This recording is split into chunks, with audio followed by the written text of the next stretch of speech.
Music written by a guy who, up until then, had spent his entire career working in the shadows. So, this is the story of how guitarist Billy Howardell's totally different approach to writing music created a new identity, a band that not only stood on its own, but managed to escape the shadow of one of the biggest bands in the world. So, to really get how A Perfect Circle became its own thing, you need to understand that the band didn't begin with Maynard James Keenan. It began with a guy named Billy Howardell.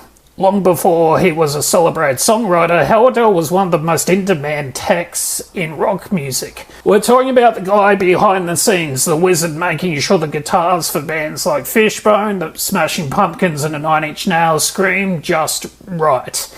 His path eventually led him to become a guitar tech for Tool during their Enema tour, and that's where he and Keenan first struck up a friendship. But while Howardell was mastering the technical side of the industry, he was privately building his own sonic world.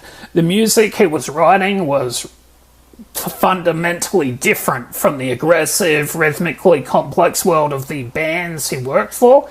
His stuff was atmospheric, ethereal, and super melodic. He was pulling from completely different sets of influences, citing albums like The Cure's Pornography and Susie and the Banshees' Tinderbox as being a foundational sound. These are records steeped in dark, brooding, atmospheric, and gothic textures. This was not the sound of prog metal. This was something more spectral and more emotional.